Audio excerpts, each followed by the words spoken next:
estávamos com os jovens e Ana estava agradecendo a Deus pelo momento de ter com os jovens lá na casa dela, tendo em vista a pandemia que impedia essas reuniões acontecerem, inclusive acontecerem na casa dela, né? Tendo em vista alguns idosos que havia na casa dela. Aí precisava de uma cautela maior. E eu realmente fiquei assim refletindo sobre a pandemia. Inclusive vi um vídeo do irmão Lázaro, um pouco antes de morrer, uma enfermeira cantando a música dele, né? Ele morreu na pandemia. Então, quando nós se recordamos da pandemia, parece que foi há 20 anos atrás. Mas não, foi poucos anos agora. Vizinho, 5 anos, né? E morreu muita gente querida. Nós não podíamos nem sair de casa com medo. Era negócio com álcool, negócio com máscara. E qual era a previsão de acabar? Próximo mês.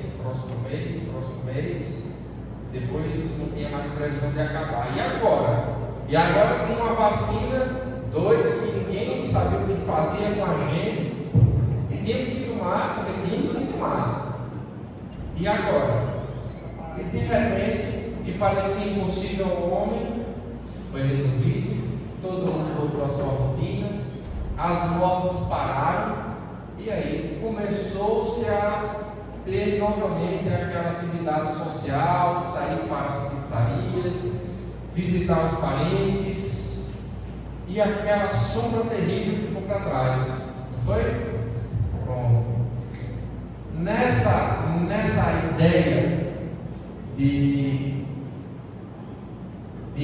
falta de perspectiva, de falta de visão, eu quero iniciar a mensagem de hoje convidando os irmãos a confiarem no plano redentivo de Deus e recorrer a Deus para solucionar os problemas fatais das nossas vidas. E para isso nós voltaremos ao texto de Gênesis. O último texto de Gênesis, nós concluímos o capítulo 3, vendo a tragédia do primeiro homem, em defender o jardim, em proteger o jardim, em conservar o templo de Deus. E agora eles eram expulsos do jardim, agora eles sofriam com a morte, e agora eles estavam longe de Deus. Mas Deus, Ele traz uma promessa de restauração através de uma semente da mulher. E o texto nos diz o seguinte, Gênesis capítulo 4, versículo 1. Gênesis capítulo 4, versículo 1. Coabitou o homem com Eva, sua mulher, esta concebeu e deu à luz a Caim. Então Eva disse: adquiri um varão com auxílio do Senhor. Depois deu à luz a Abel, seu irmão. Abel foi pastor de ovelhas e Caim, lavrador. Eva, como um instrumento de salvação de Deus, ela reconhece que Deus a auxiliou, a trouxe a um momento em que ela poderia trazer a restauração da humanidade. E ela reconhece e deposita essas esperanças em Caim. Eu tive um filho com auxílio do Senhor. Então Caim seria o Messias, que será ainda formado esse conceito de Messias, não ungido, ungido. Mas aqui, já na nossa igreja, já temos essa ideia. Então, Eva esperava que Caim fosse esse herói, ou a descendência prometida, a descendência abençoada, e de repente nasce outro filho, Abel. Caim se torna agricultor e Abel se torna pastor de ovelhas. Então, qual dos dois é o descendente bendito? Será que de fato é Caim? Fica essa expectativa. E o que acontecerá com Abel? Então Deus coloca, ou vem um teste para testar a personalidade, o caráter desses versículos. E nada melhor do que a própria adoração a Deus. Então chega o dia em que eles dois precisarão adorar a Deus. O texto nos diz, versículo 3: aconteceu que no fim dos tempos, Caim trouxe do fruto da terra uma oferta ao Senhor. Abel, por sua vez, trouxe das primícias do seu rebanho e da gordura deste. Agradou-se o Senhor de Abel e da sua oferta, ao passo que de Caim e de sua oferta não se agradou. Irou-se, pois, sobremaneira Caim e decaiu-lhe o semblante. Pausa. O texto aqui, irmãos, ele não quer que nós se apeguemos à razão da rejeição de Deus. O texto quer que nós olhemos para a reação de Caim. Por que Caim reage assim? Por que Caim tem essa reação? Lógico, Deus dá uma pista do porquê ele rejeita a oferta de Caim.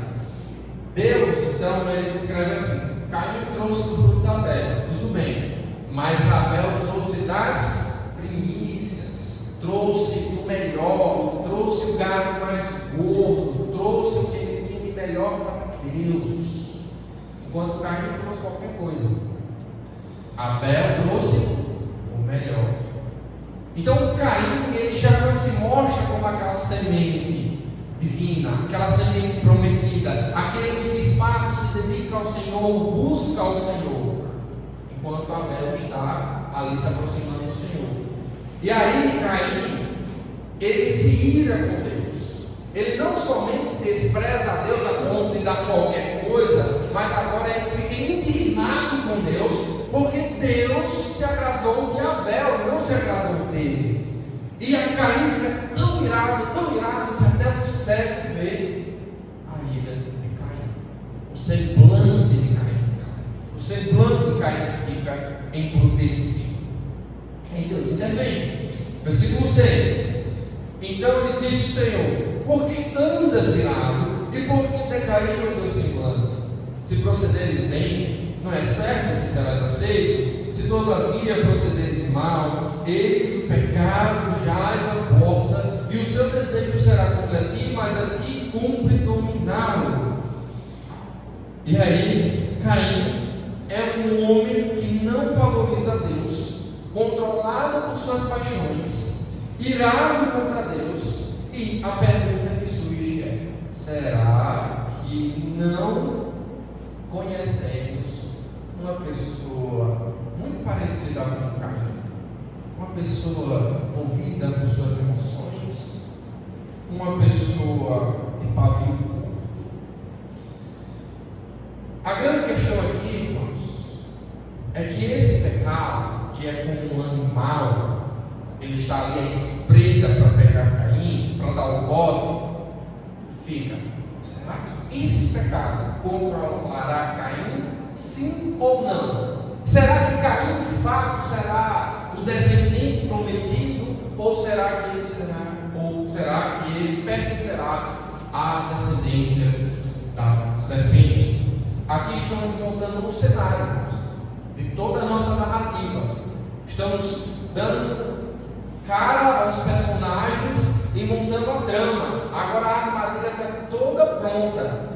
E aí vem o grande momento.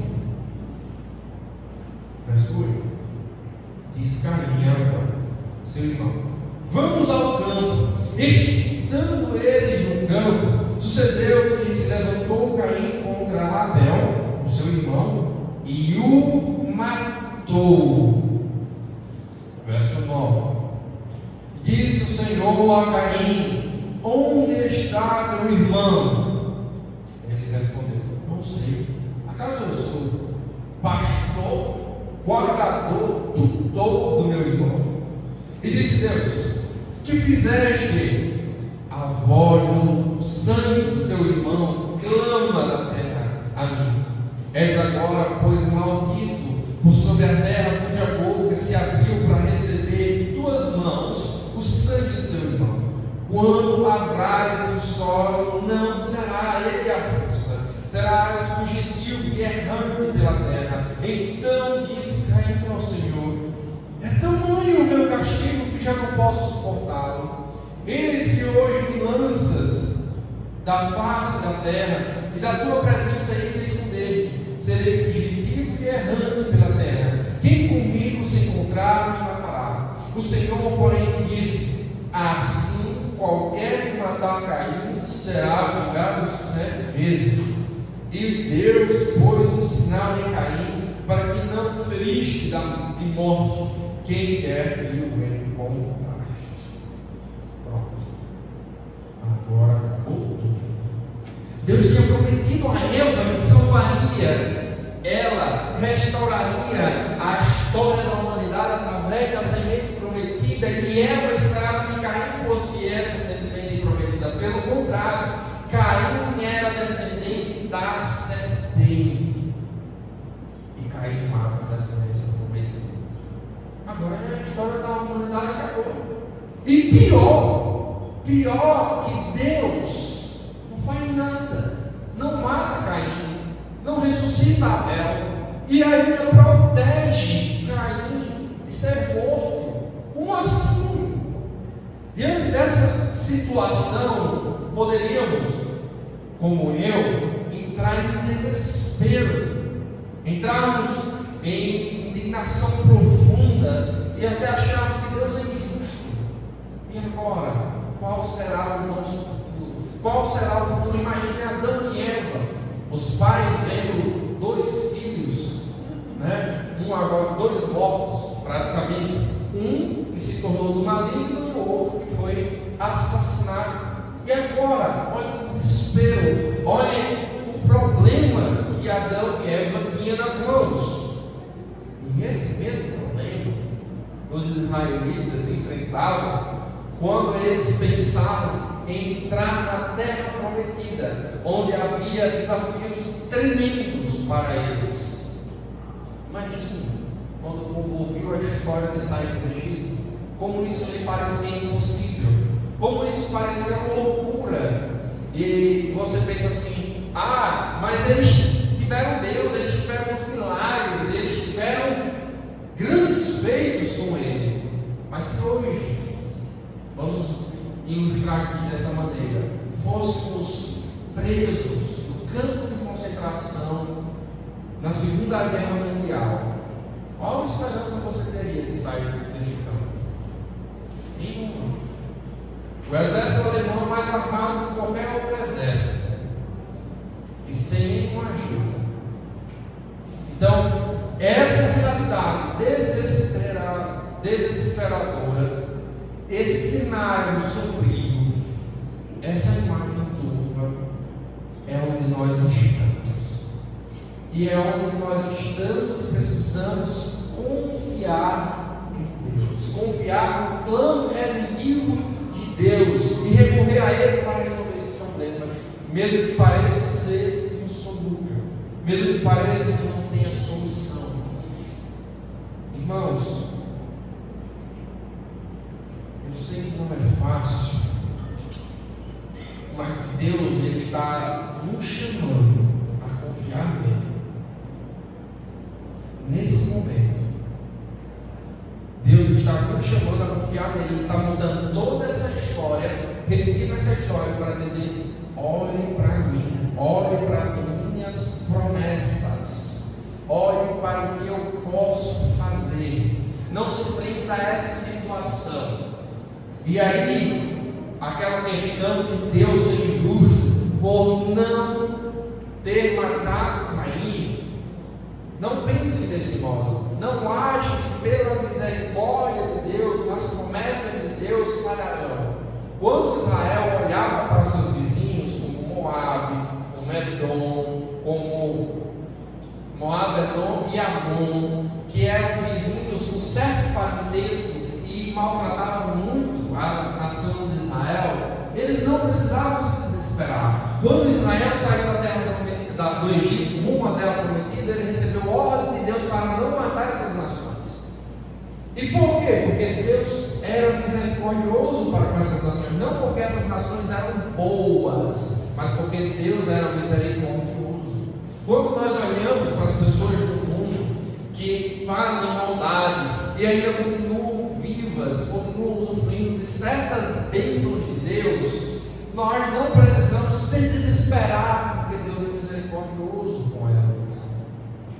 Mas veja, mesmo que Deus seja misericordioso, Ele pune.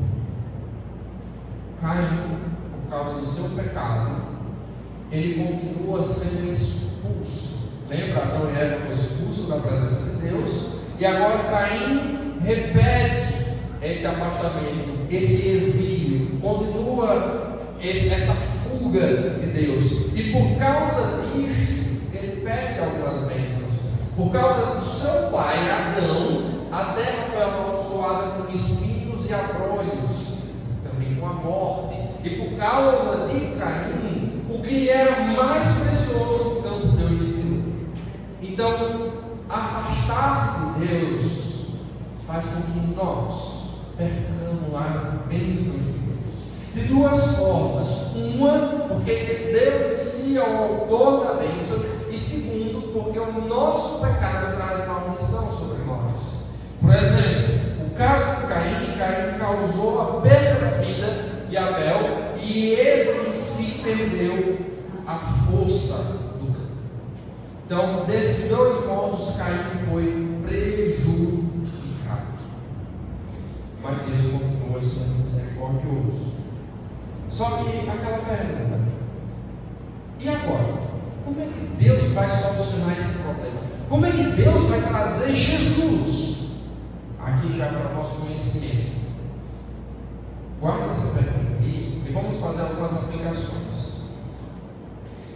Primeira coisa que eu quero que vocês guardem: nós não estamos em paz. Estamos em paz com Deus. Fomos salvos por Jesus Cristo e agora temos paz com Deus, mas nós não estamos em paz. Desde que Adão e Eva pecaram, eles desencadearam uma guerra contra Deus, onde pessoas e anjos estão unidos contra Deus e farão de tudo para atacar a Deus. Por que Caim matou Abel? Porque Caim não podia matar a Deus. Então ele matou Abel porque não podia matar a Deus. Então, irmãos, não baixe a sua guarda. Estamos em uma guerra, e uma guerra onde nós estaremos em desvantagem. No texto a seguir, deremos continuidade, perceberemos que a descendência maligna, ela se prolifera, ela domina a cultura, ela é mais avançada de certa forma do que a descendência de Eva. Mas lembre-se, precisamos confiar em Deus.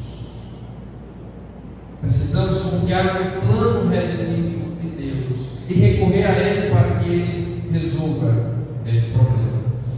A semente ruim, irmãos, não está apenas nas cadeias, no bairro distante, nos becos perigosos. A semente ruim está dentro de nossas casas, muitas vezes.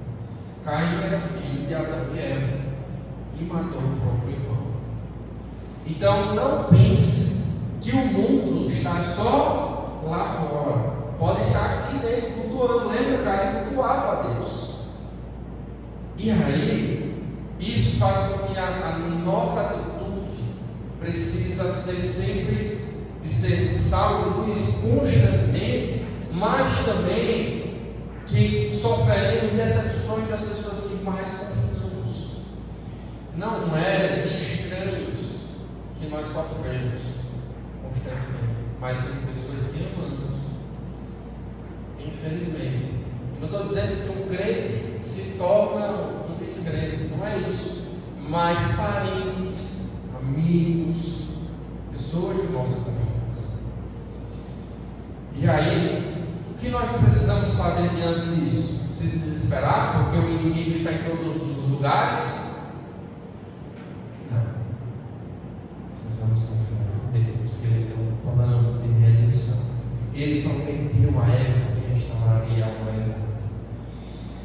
Confiar no plano redentivo de Deus é não se desesperar diante dessa circunstância. Parece que nós estamos, vamos dizer assim, nós contra todo o organizado. A ideia é essa, né? Não se desespere. Não se desespere, porque Deus é que está ao nosso lado. Mesmo que Abel tenha morrido, e mesmo que nós, ao longo dessa caminhada cristã, percamos bens, percamos nossa saúde, percamos até a nossa própria vida, como os muitos missionários fizeram ao longo da história de missões, Deus está aqui conduzindo essa história. Não é a igreja A ou a igreja B, não é a nossa força, mas sim Deus. Deus pune o malfeitor, mas a sua misericórdia não diminui sua credibilidade. Por exemplo, fulano de tal, Caim matou seu irmão, e Deus não matou Caim, não vingou o sangue de Abel, certo? Isso não diminui a credibilidade de Deus. Deus não passa a ser mentiroso. Veja, a bondade de Deus, o cara disse isso antes, não impede que Ele traga a solução prometida. Pelo contrário, a bondade de Deus mostra e garante para nós que nós seremos atendidos. Se Deus é bondoso até com quem não merece, imagine com seus fiéis. Deus é tão bom, mas tão bom que tolera a descendência de Caim.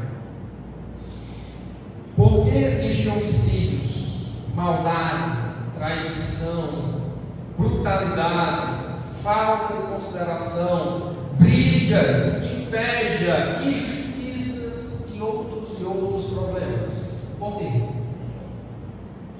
Sabe por quê?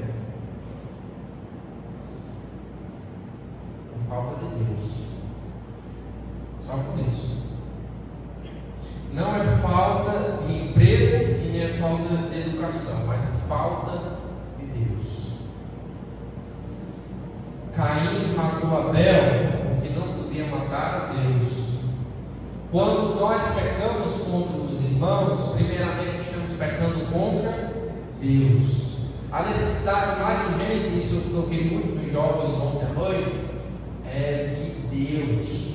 Quando uma pessoa deixa de vir para a igreja, há muito tempo ela já abandonou Deus.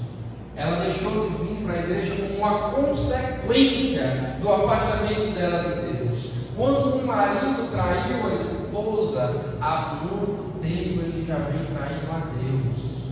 Essa traição, essa falta de consideração pela esposa é só um reflexo do que ele tem por Deus.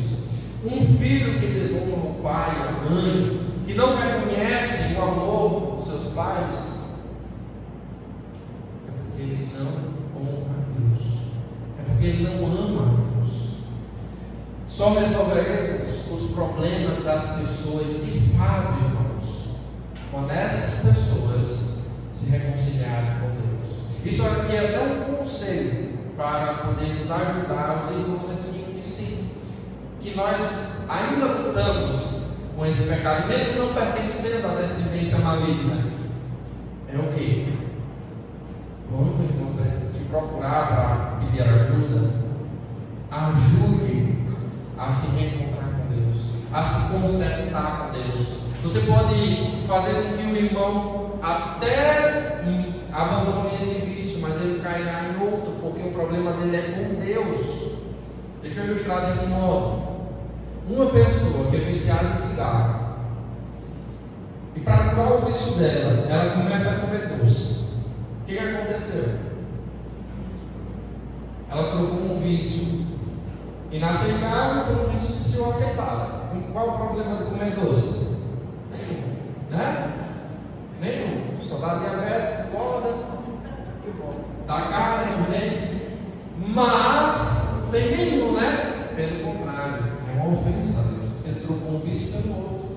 Uma pessoa que é alcoólatra e passa do alcoolismo para ficar assistindo série 24 horas por dia, qual é o problema disso? Está ofendendo a quem? Ela está trocando um vício por outro. Agora, se essa pessoa, tirando as questões químicas, biológicas do lado, ela resolve esse problema com Deus, ela vai enfrentar o vício no seu pé, na sua raiz. E aí sim, solucionará esse problema. Porque o problema das pessoas é com Deus. Agora vamos voltar para a história. O que será que acontecerá? O que acontecerá, com a descendência divina? Como Deus vai cumprir essas promessas? Como Deus nos dará credibilidade para confiarmos nele? O texto nos diz o seguinte, versículo 16: Retirou-se Caim da presença do Senhor e habitou na terra do norte, ao oriente do Éden. E coabitou Caim com a sua mulher. Ela concebeu e deu à luz a Enoque. Caim edificou uma cidade e chamou Enoque, o nome do seu filho. A Enoque nasceu de Irade, Irade gerou a Meujael, a Metusael, e Metusael a Lameque. Lameque tomou para si 2 esposas, o nome de uma era Ada e a outra se chamava Zilá. Ada deu à luz a Jabal. Este foi pai dos que habitam em tendas e possuem gado. O nome do seu irmão era Jubal. Este foi o pai de todos que tocam harpa, flauta e lira. Zilá, por sua vez, deu à luz a Tubal-Caim, artífice de todo instrumento cortante de bronze e de ferro. A irmã de Tubal-Caim foi Naamá. Ada e Zilá disse Lameque às suas esposas: Ouve, vós mulheres de Lameque, escutai o que eu passo a dizer-vos. Uma poesia: matei um homem porque ele me feriu, e um rapaz porque me pisou. 7 vezes se tornará a abundância de Caim e Lameque, porém 70 vezes 7. Só explicar essa poesia aqui.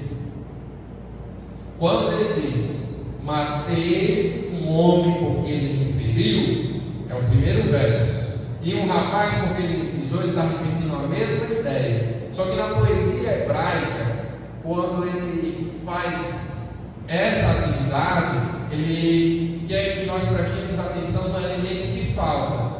Eu matei um homem porque ele me feriu, certo? E um rapaz porque ele me pisou. O elemento aqui que ele está destacando é eu matei. Eu matei. Aqui é uma pessoa que foi assassinada. Mas o que ele quer dizer que nós prestemos atenção é eu matei. Eu sou o bichão. E ele enfatiza isso dizendo assim: se Caim teve uma proteção de vingança 7 vezes, eu sou muito pior. Eu preciso de 70 vezes 7. Eu não sei vocês, mas esse texto não me dá ânimo nenhum. Como assim? A descendência de Caim se apossando da terra, tomando conta da cultura, se tornando pior. Aqui você tem engenheiros, você tem metalúrgicos, tem agrônomos, você tem músicos. A descendência maligna toda se proliferando. O que acontece? A maldade. Agora você tem um homem que despreza as mulheres e despreza a vida. Um homem altamente orgulhoso que não está nem aí para Deus. Amém. Uma realidade do Chico. Sabe aquele pistoleiro? Aqui em Marizal tinha muito no passado. Que escapou da morte. Não sei quantas vezes, é cheio de cicatriz. E fica contando nos dedos quantas pessoas ele matou e disse com o médico: pronto, isso aqui é a imagem pior que tem no ser humano. É uma terrível imagem. Assim também eram os israelitas.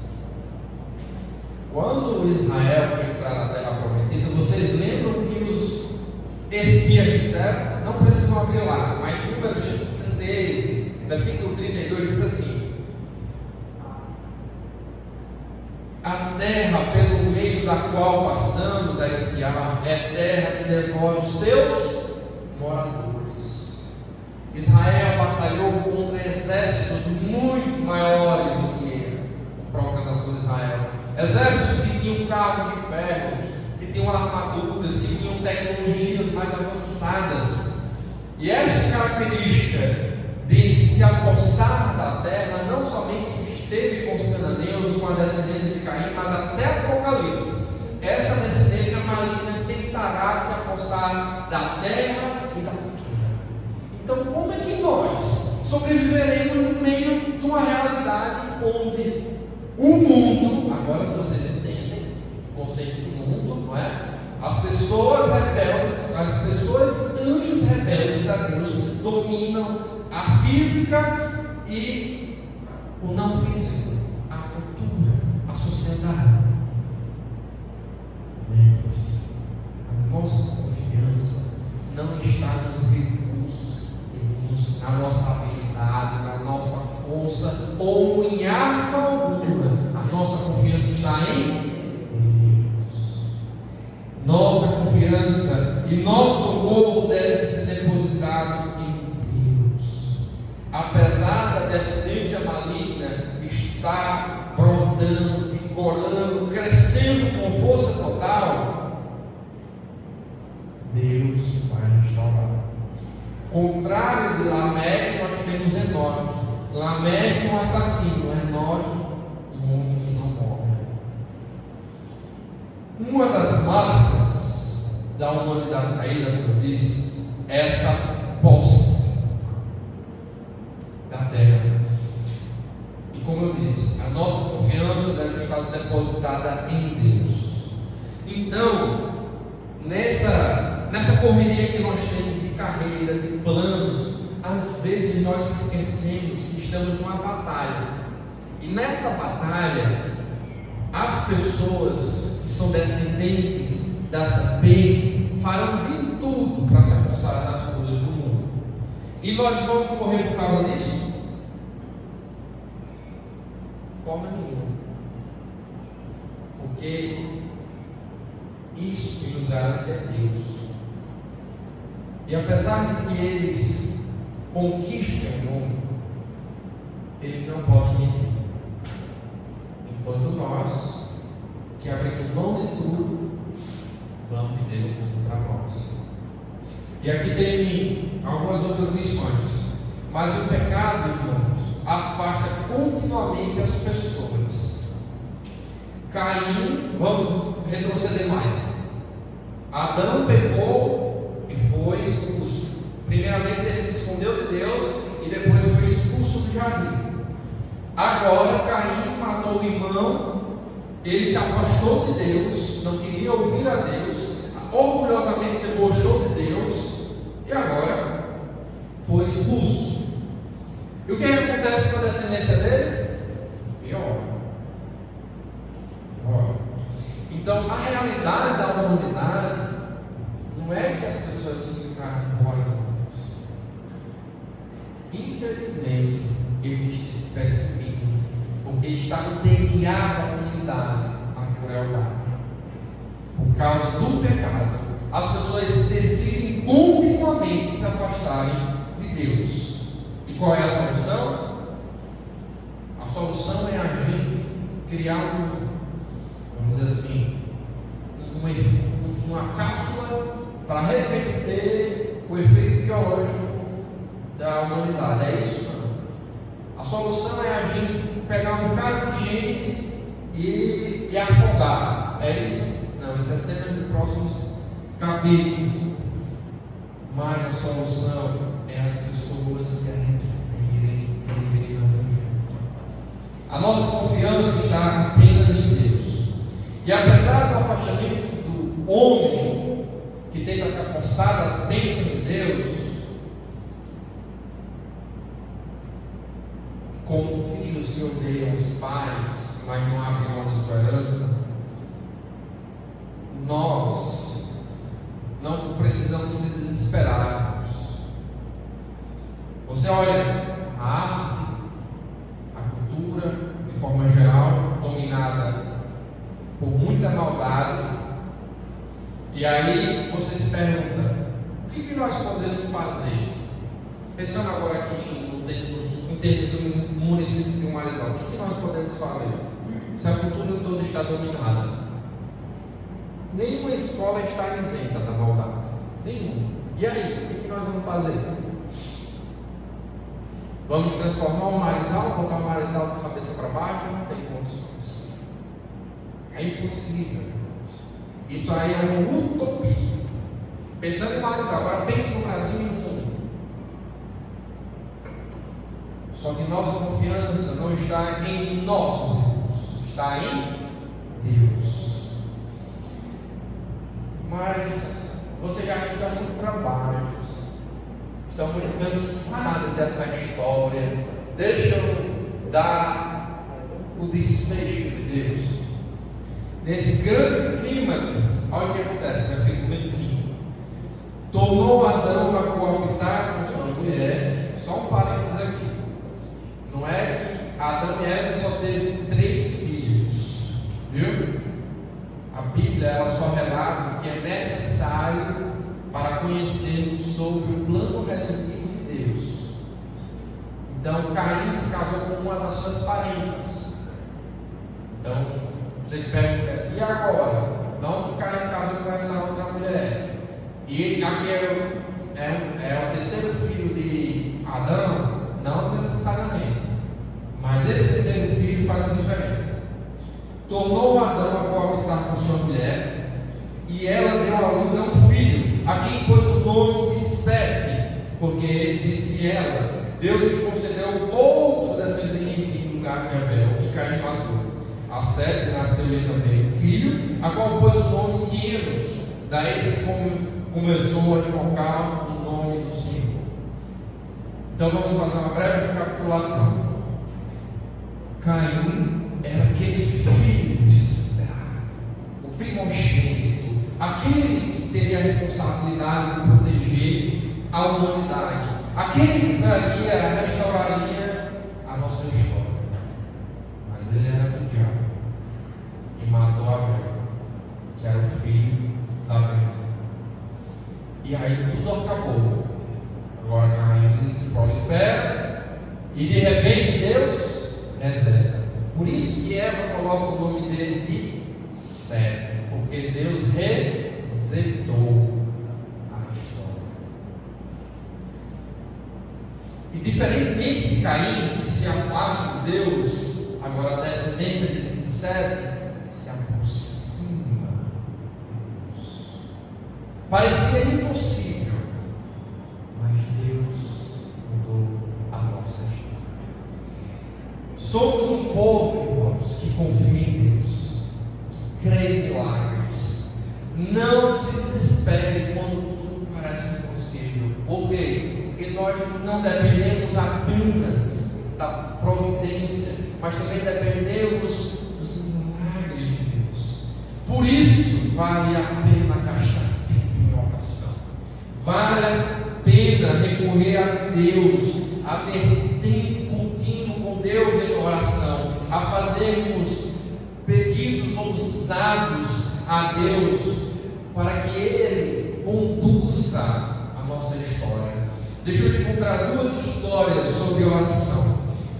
Uma é do pastor agora, ele ainda está vivo, e outra é do pastor de alguns séculos.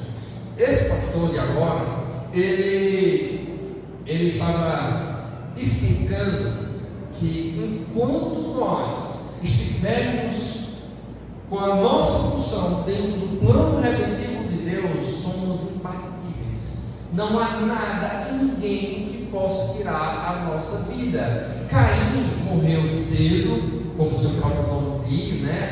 Caim não, Abel. Inclusive, Eclesiastes vai usar esse mesmo termo, né? Vaidade, que é um sopro. Mas o plano de Deus, Abel estava ali para cumprir esse papel, enquanto Sete, seu outro irmão, daria a continuidade. E aí, o que esse pastor quer dizer com isso? Ele ilustra com a vida dele. Um dia, ele sofreu um acidente, um caminhão passar por cima dele, ele caiu do caminhão, uma coisa assim, e a cabeça dele abriu e teve contato com o asfalto. Sabe o que aconteceu com ele? Com a cirurgia, ele voltou, está bem, e assim ele contou esse testemunho. Ele era para ter morrido. Abriu o crânio, foi um acidente grave, o caminhão com tudo. E por que ele está vivo? Porque no plano redentivo de Deus, ali não era a hora dele morrer. Satanás, o mundo todo, poderia atentar contra a vida dele, mas ele não ia morrer. Clarice é um outro exemplo aqui de nós.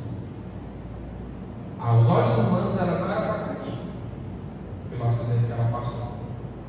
Quebrar um fêmur, uma estrada sem auxílio de nada, perder sangue por várias horas. Isso é um milagre de Deus. Mas por quê? Porque no plano de Deus, ninguém podia tirar a vida dela. Mesmo que despedaçasse os ossos dela, Deus ia deixar ela ir. Amém? Por isso, irmãos, que nossa confiança está em Deus, não em nós. Por isso que vale a pena orar, irmãos, porque é Deus que muda a nossa história, não nós. A segunda história. George Miller, ele foi um pastor dos orfanatos lá da Inglaterra. Este pastor, ele não tinha costume de pedir dinheiro a ninguém para sustentar os órfãos. E ele teve muitos órfãos. E num ano que ele tinha 3.000 crianças, as pessoas estavam visitando o orfanato. Dormiram lá, viram a dedicação, o tempo de oração que George Miller dedicava. E numa manhã, quando eles acordaram para tomar café, tiveram uma terrível notícia. Não tinha nada para comer, nem uma acha. Nada. 3.000 crianças, não são 3.000 adultos não, viu? São 3.000 crianças com fome. E ele não tinha dinheiro. E aqueles visitantes começaram a se desesperar e olhar para o outro. E como viraram para George Miller, o pastor estava calmo, chamou todo mundo, chamou os cozinheiros e disse: vamos orar pelo café da manhã. E eles ficaram perplexos: como assim vamos orar? Temos que resolver esse problema. Aí George Miller: calma, vamos orar.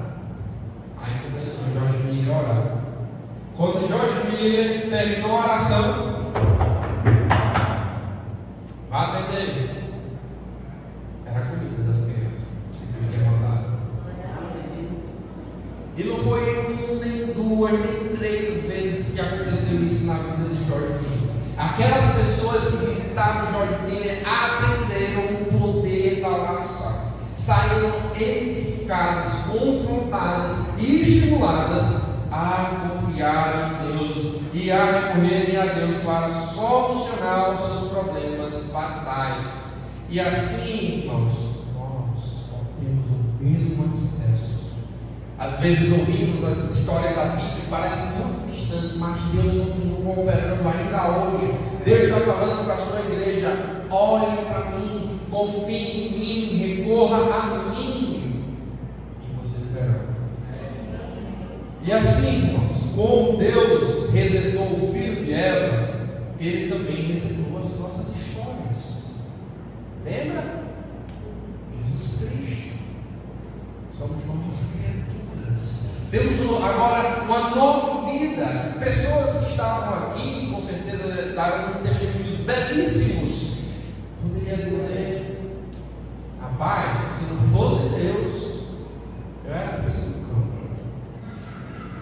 Mas Deus transformou a minha história.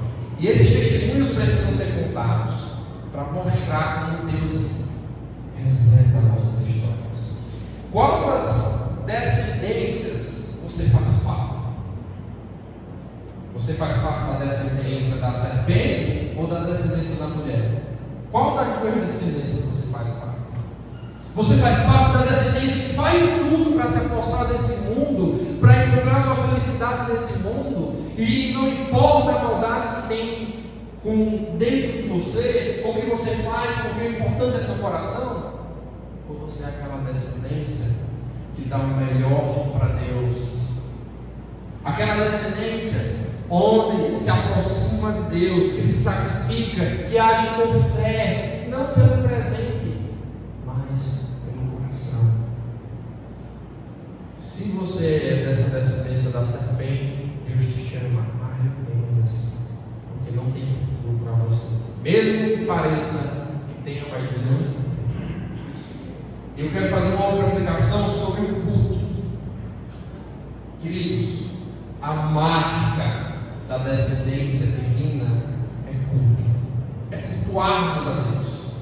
Não é pesado e não deve ser pesado para nós cultuarmos a Deus, porque é a nossa vida, é para isso que Deus nos criou. Lembra uma mensagem de Gênesis 1? É para isso que Deus nos fez. E quando nós estamos engodados, enganados, fugindo do culto a Deus, do serviço a Deus, nós estamos namorando uma outra descendência.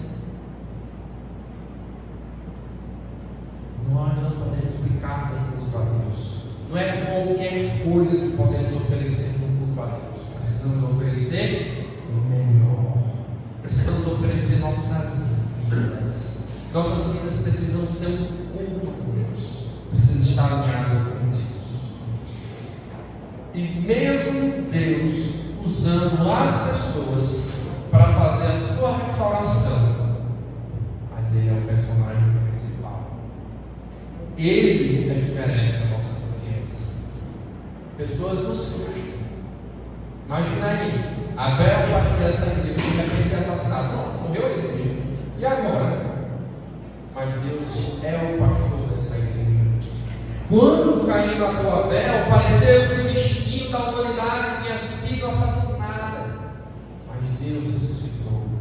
Quando por vezes Abraão parecia que não teria um descendente, o que Deus fez? Deus o livrou, o fecundou, o Deus o fertilizou e trouxe esse descendente. Quando o faraó tentava enxergar a descendência divina, os israelitas, o que Deus fez? Deus o libertou com grandes sinais. Quando as nações se iraram contra Israel com suas armas, com seu poder, o que Deus fez? Deus as quebrou e livrou Israel de cada nação. Quando Golias tentou matar Davi, o que Deus fez? Deus derrubou Golias e trouxe a cabeça fora. Quando a idolatria, a rebeldia, a imoralidade tentou corromper Israel por dentro, o que Deus fez? Deus, por uma difícil decisão, disciplinou a nação de Israel com um cativeiro de 70 anos.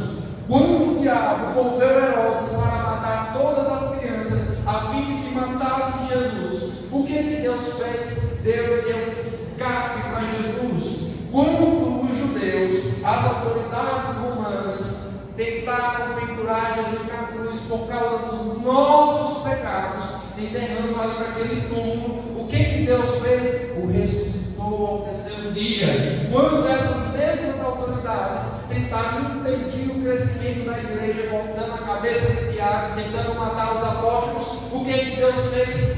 Espalhou a sua igreja por todo o mundo. Quando a igreja passou por humilhações, ameaças, leões, tortura, fogueira, campo de concentração, todo tipo de morte, nada disso parou o povo de Deus. Por isso, confie no plano de Deus, no plano redentivo de Deus, e recorra a Ele para sobreviver aos problemas. Vamos orar? Bendito Deus, amado Deus, Deus do impossível, Deus grande. Às vezes nós nos desesperamos com as dúvidas, com os grandes problemas, mas o Senhor faz milagres em nossas vidas. O Senhor que controla as nossas vidas. O Senhor nos chama a tua igreja a confiar em Ti.